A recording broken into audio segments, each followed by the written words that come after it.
Persona, escritos y pensamiento de María Valtorta. La persona.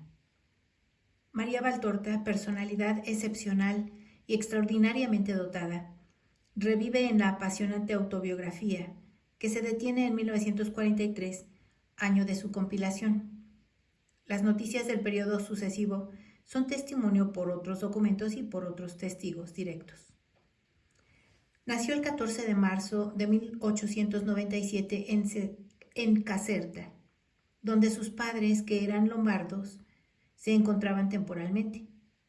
Su padre, José, que nació en 1862 y falleció en 1935, sargento mayor jefe de armería del 19º Regimiento Cavallerie Guide, era tierno y amoroso. Su madre, Iside Fioravanti, que nació en 1861 y murió en 1943, profesora de francés, era dura y severa. Al nacer, María corrió el riesgo de no abrir sus ojos a la luz, y una vez nacida dolorosamente, fue confiada a una niñera. Fue hija única. Apenas tenía 18 meses cuando su familia se trasladó a Faenza, en la Romaña, y de allí a Milán en 1901. En la capital lombarda, cuando apenas contaba 4 años y medio, la llevaron a estudiar en el asilo de las religiosas ursulinas de la Vía Lanzone, donde tuvo su primer encuentro con Dios y comenzó a nacer en la pequeña el ansia por consolar a Jesús, haciéndose semejante a él en el dolor voluntariamente aceptado por amor.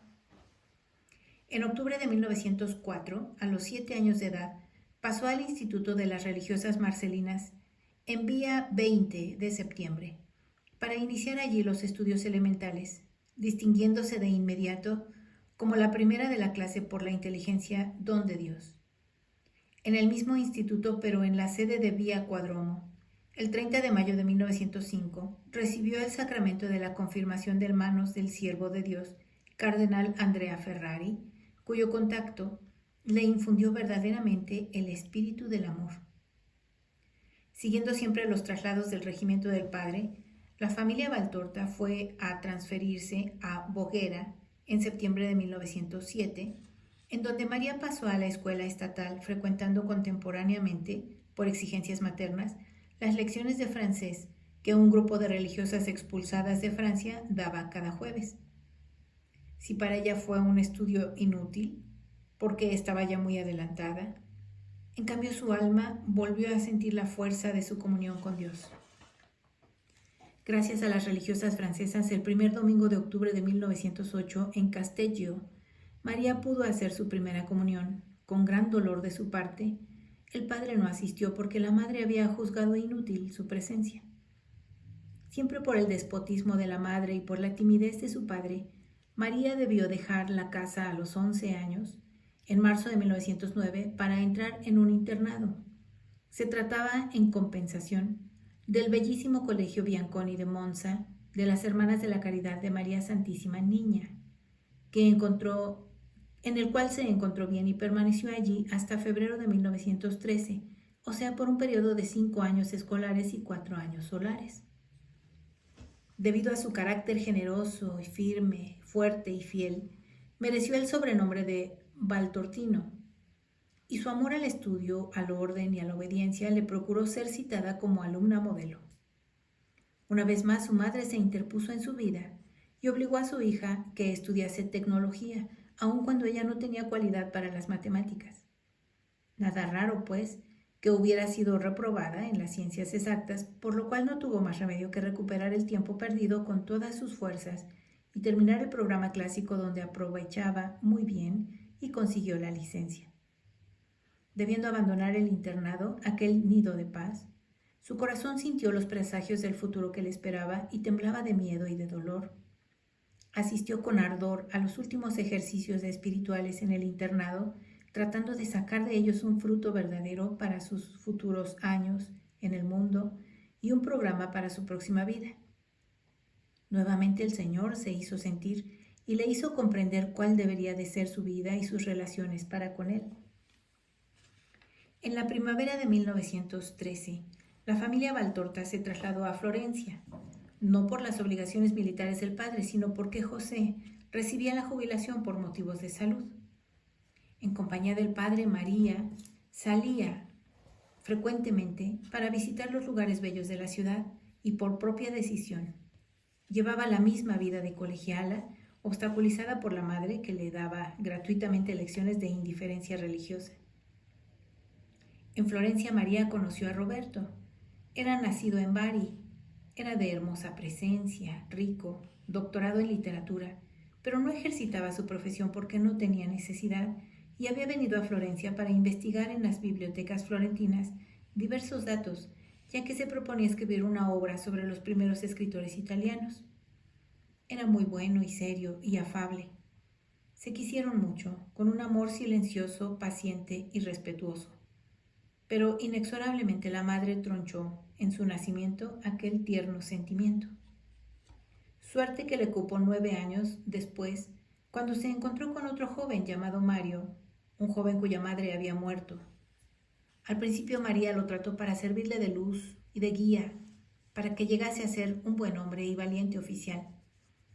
Para María amar era tan necesario como el respirar, pero debía ir a Dios, después de haber visto cuán efímeros son los cariños humanos. En la primavera de 1916, en un periodo tremendo de desesperación y de ansias, el Señor volvió a llamarla por medio de un sueño que permaneció vivo en María por toda la vida. En aquel sueño que parece anticipar luminosamente el tema evangélico de su futura actividad de escritora, María es socorrida por Jesús, cuyas palabras de admonición y de piedad, unidas a un gesto de absolución y de bendición, fueron para ella un lavacro que la purificó completamente. Se despertó con el alma iluminada por algo que no era terrenal. Sin embargo, faltaba mucho tiempo para que saliese del mundo. En 1917, María Valtorta entró en las filas de las enfermeras samaritanas y por 18 meses prodigó sus cuidados en el Hospital Militar de Florencia. Pidió que se le confiasen los soldados y no los oficiales porque había ido a servir a los que sufren, no por alardes o para buscar marido. Ejercitando la caridad, se sintió obligada dulcemente a acercarse cada vez más a Dios. El gesto de su gradual inmolación partió de un golpe violento que sufrió. Era el 17 de marzo de 1920. Iba con su madre por la calle cuando un rapaz delincuente le pegó en los riñones con una barra de hierro que había arrancado de una cama. Con todas sus fuerzas le dio un terrible golpe. Permaneció en cama 3 meses y fue como el comenzar a saborear su futura y completa enfermedad. En octubre del mismo año fue con sus padres Reggio, Calabria, invitada por sus primos Belfanti, que eran propietarios de grandes hoteles. Su espíritu se serenó al contacto con la naturaleza de aquellos lugares y su nata curiosidad de aprender se desahogó en la bellísima colección de libros de la prima Clotilde, una mujer muy culta, que sabía escoger aún en los libros lo mejor por su estilo y argumento. Y el señor, que en esa ocasión se sirvió de un libro, El Santo de Antonio Fogazzaro, para darle un empujón fuerte, imprimió en su corazón una señal indeleble, una señal por demás buena. En Reggio, Calabria, María experimentó en manera más sensible ciertas percepciones psíquicas que ya en los años precedentes había advertido bajo la forma de preavisos o de otros hechos extraños. Se trataba en particular de la sensación, como de que de sus dedos brotasen largos, larguísimos hilos, lanzados al espacio, y que estos hilos se fueran uniendo a otros iguales que partían de otras personas, como un deseo de unirse entre sí. En Reggio, además, se renovó su amor por San Francisco, amor que permanecerá como una nota constante de su espiritualidad. Finalmente, en Reggio también vio que por intrigas de su madre sus relaciones con Mario se reducían a la nada. Regresada a Florencia el 2 de agosto de 1922, permaneció allí todavía por 2 años bajo el peso de amargos recuerdos.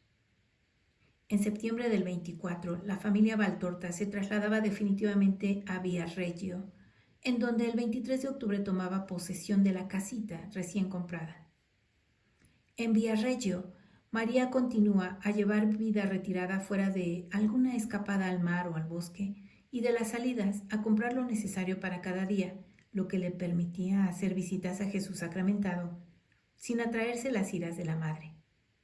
Se había iniciado para ella una nueva etapa en su vida en la que creía más en Dios. Atraída por el ejemplo de Santa Teresita del Niño Jesús, cuyo libro Historia de un alma leyó con sumo gusto, el 28 de enero de 1925 se ofreció como víctima al amor misericordioso, renovando después cada día este acto de ofrecimiento. A partir de ese momento creció sin medida su amor por Jesús hasta llegar a sentir su presencia en sus propias palabras y en sus propias acciones.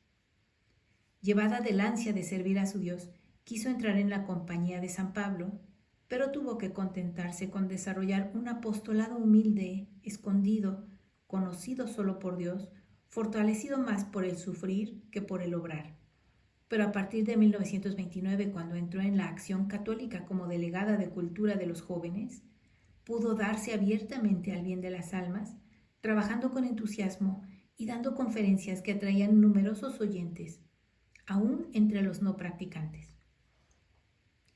En tanto venía madurando en ella la fuerte decisión de ofrecerse como víctima a la justicia divina, a lo cual se preparaba con una vida siempre de mayor pureza y mortificación.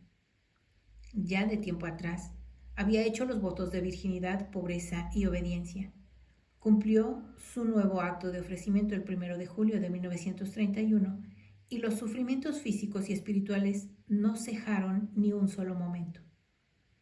El 4 de enero de 1933 fue el último día en que María caminaba con extrema fatiga y pudo salir de casa. Desde el 1 de abril de 1934 no se levantó más del lecho, dando inicio en un intenso transporte de amor a su larga y penosa enfermedad. Se convirtió en el instrumento de las manos de Dios. Su misión era la de sufrir, expiar y amar.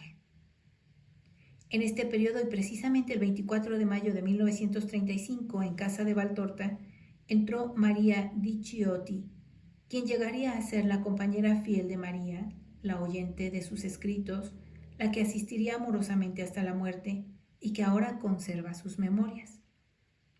Al consuelo de tener cerca de sí una persona amiga, siguió muy pronto el grande dolor por la muerte del padre, acaecida un mes después, el 30 de junio. Había cumplido siempre su deber con paciencia, con dulzura, con caridad, perdonando los disgustos recibidos de parte de quienes no lo conocían y lo herían a cada minuto. El dolor de no haberlo asistido en su agonía y de no haberlo podido ver cuando lo llevaron al sepulcro produjo en María una gran pena que la puso entre la vida y la muerte. Su madre, después de estúpidas escenas de un amor tardío, se hizo más cruel y déspota que antes. Sentirse dueña absoluta le desequilibró el cerebro. Y María continuó en un lecho de enferma a sufrir y a amar, haciéndose siempre más disponible a la voluntad de Dios, consolando a los afligidos, enderezando a los desviados en espíritu, recibiendo dolorosas advertencias sobre la grave hora presente, revelando en cada cosa la fuerza varonil de su carácter y la clara inteligencia de su mente fija en Dios. Hacia el año 1942, un sacerdote fue a visitarla. Era el buen padre Romualdo M. Migliorini de la Orden de los Siervos de María, que por 4 años fue su director espiritual. Dicho padre ordenó a Valtorta en 1943 que escribiera su autobiografía y que dijese todo lo bueno y lo malo sin preocuparse de cosa alguna. Pero su verdadera actividad de escritora debía iniciarse casi de inmediato por una fuerte presión del Altísimo, que encontró en ella un instrumento dócil y pronto. En pocos años, entre indecibles sufrimientos del alma y del cuerpo, provocados por acontecimientos y personas, en condiciones absolutamente desfavorables, María Valtorta llenó 15,000 páginas de cuaderno que hoy en día son casi universalmente reconocidas como un monumento de doctrina y de literatura. Los actos de ofrecimiento no habían terminado. El 18 de abril de 1949, María ofrecía a Dios el sacrificio de no ver la aprobación de su obra, uniendo a este sacrificio el precioso don de su propia inteligencia. El Señor aceptó este sacrificio. María no pudo tener la satisfacción de saber que su obra era aprobada y al mismo tiempo, a partir de 1956, se fue hundiendo en un aislamiento psíquico. Los primeros síntomas de esta deficiencia se dejaron ver en el uso exagerado de las mayúsculas en las cartas que escribía. Siguió la manía de escribir en los pedazos de papel que le llegaban a la mano, aún en las estampas de imágenes religiosas, y de llenarlos con jaculatorias como «Jesús, en ti confío», haciendo frecuentemente la suma de las indulgencias ganadas. Ella, que nunca había sido buena en aritmética, había de llegar a sumar cantidades altísimas. Cuando quedó del todo inactiva, ella, que aún en el lecho escribía o trabajaba y jamás había sido ociosa, conservó su aspecto lúcido y sereno, pero a sus interlocutores les respondía con despropósitos, o más a menudo repetía las últimas palabras que oía, haciendo de este modo muy difícil un diálogo. De vez en cuando prorrumpía en pequeños y prolongados gritos y exclamaba: «¡Qué sol hay aquí!». Permanecía quieta en su lecho como una niña grande, llegando por último a la necesidad de ser alimentada, pero no pedía jamás nada. En casa no había otra persona que María di Chiotti, ya que la madre de María había muerto en 1943. Pocos la visitaban, pocos eran los amigos. En medio de este silencio, María acabó sus últimos días el 12 de octubre de 1961 a las 10:30 de la mañana, cuando contaba con 65 años de edad y 28 años de enferma. Entregó su espíritu en las manos de su Señor. En un escrito suyo de 1944 leemos lo que, según ella, el Señor le había dicho: «¿Cómo serás feliz cuando te darás cuenta de estar en mi mundo para siempre y de haber venido del pobre mundo? Lo harás sin pensar en ello, pasando de una visión a la realidad, como un pequeñuelo que sueña a la madre y que se despierta abrazado a ella, que lo aprieta contra su corazón. Así haré yo contigo». A su lecho de muerte fue llamado el padre Inocencio M. Robetti, director de la Tercera Orden de los Siervos de María, a la que ella pertenecía, como a la Tercera Orden de San Francisco. En el momento en el que el sacerdote pronunciaba las palabras de la recomendación del alma, «Sal, oh alma cristiana de este mundo», María inclinó la cabeza y expiró, como si hubiera querido demostrar que obedecía hasta el último momento según el voto hecho cuando era joven. Estos eventos se celebraron en la misma habitación y en el mismo lecho que habían visto los sufrimientos, los trabajos, el ofrecimiento y la piadosa muerte de la enferma escritora de Viareggio, que desde varios años atrás había dispuesto el hábito para su sepultura, el velo del bautismo que debería cubrir su rostro y la frase que debería escribirse en los recordatorios: «He terminado de sufrir, pero continuaré amando». Los pocos y respetuosos visitantes pudieron admirar el candor de su mano derecha, la mano trabajadora de la que había sido considerada pluma del Señor, mientras que la izquierda iba empalideciendo y sus rodillas, que habían sido su escritorio, aparecían ligeramente dobladas, ahora que ella se encontraba en el reposo verdadero. Los funerales tuvieron lugar el 14 de octubre, muy de mañana, y se hicieron con gran sencillez según lo había dispuesto ella misma de tiempo atrás. Después de la ceremonia religiosa realizada en la parroquia de San Paulino, un breve cortejo de automóviles acompañó el cadáver al Camposanto de la Misericordia, en donde fue sepultada. 10 años más tarde, el 12 de octubre de 1971, fueron exhumados sus restos, que fueron sometidos a un tratamiento especial para asegurar su conservación, y fueron colocados en el nicho de la familia en la Galería del Redentor del mismo cementerio de Viareggio. El 2 de julio de 1973, los restos de María Valtorta pudieron ser trasladados a la Santísima Anunciata de Florencia y sepultados en la capilla del capítulo, que da al grande claustro que forma parte de la famosa Basílica Florentina, que está a cargo de los padres servitas.